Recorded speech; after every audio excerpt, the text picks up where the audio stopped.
Je me présente pour Mouhad de l'Office de la Minière. Je suis ingénieur génie rural.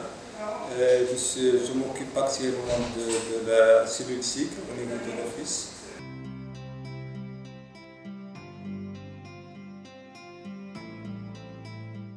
Dans le cadre du MUCUS a été, nous avons commencé par évaluer nos besoins en matière de matériel. C'était un long travail, un travail laborieux, surtout avec M. Mustafa Albiba et M. Waza.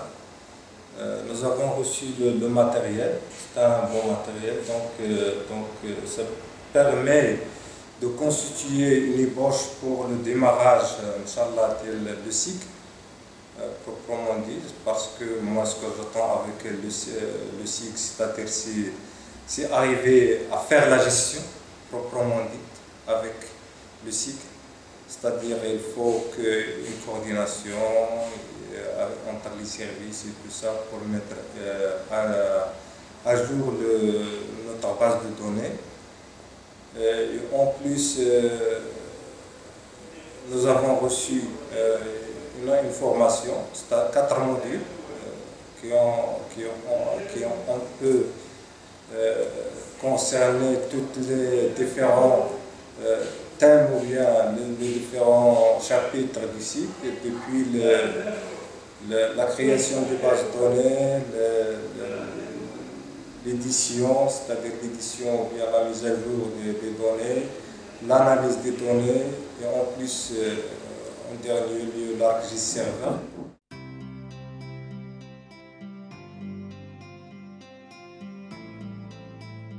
On a reçu pas mal de renseignements et tout ça pour bien assimiler le SIG et le champ de domaine d'action, c'est-à-dire le champ d'application du SIG.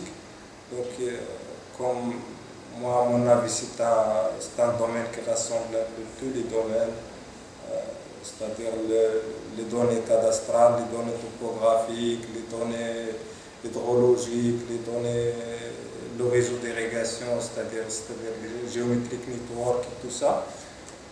Donc ça correspond bien aux tâches de l'Office, donc depuis la gestion du parcellaire, de l'irrigation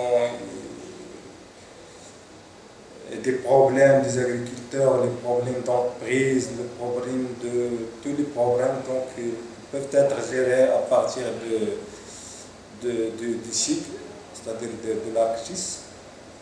En plus des outils supplémentaires, bien sûr, avec l'utilisation du SIG, on peut aller plus loin, donc approfondir de plus en plus l'utilisation.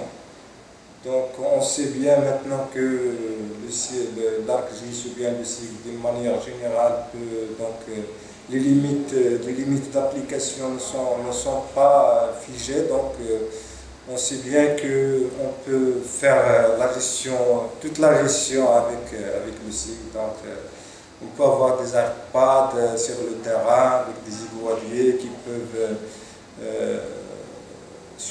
qu'on peut suivre automatiquement avec un API sur l'internet et tout ça. Donc, ils peuvent avoir des cartes.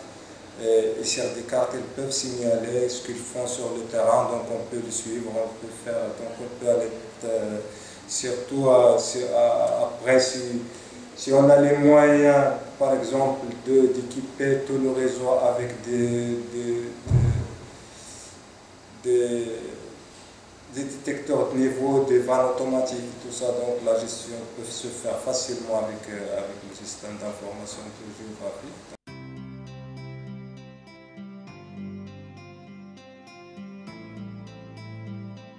Dans le futur immédiat, bien sûr, il faut bien sûr la sensibilisation de l'administration sur l'importance du cycle.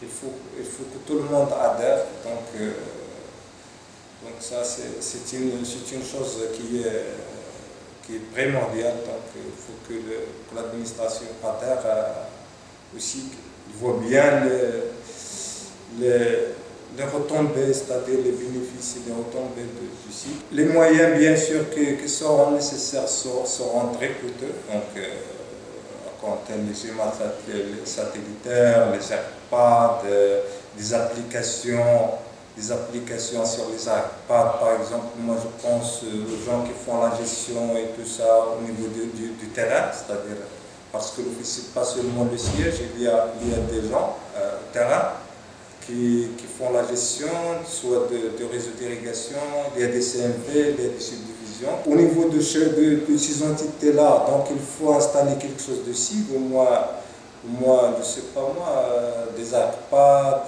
des applications, des matériels informatiques, c'est-à-dire pour moi, un ordinateur dans chaque CRV, il y a un ordinateur avec le site dans chaque donc c'est hors norme, avec les licences de la police, avec tout ça.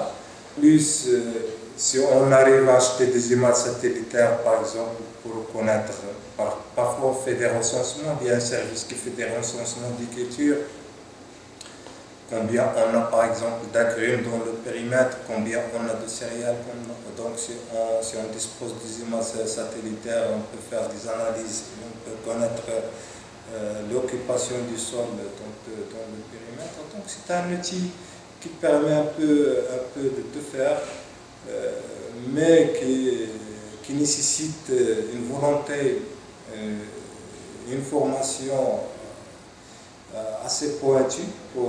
C'est pas pour tout le monde, mais surtout pour donc une formation générale pour des gens qui vont faire sur le terrain, qui vont collecter ou donner de l'information, et à un niveau un peu plus élevé pour les gens qui vont faire des analyses et tout ça. Je crois que la grande étape, l'Office de l'Anguille a franchi la grande étape, donc il a la base de données. Ça, c'est le travail qui prend beaucoup de temps. Donc on a la base de données, on a le parcellaire, on a les bords, on a le fond du travail, on l'a. Mais reste actuellement à la mise à jour, c'est-à-dire la mise à jour, ça nécessite la coordination entre tous les services pour mettre à jour notre base de données et pour faire les analyses nécessaires et sortir avec des conclusions pertinentes.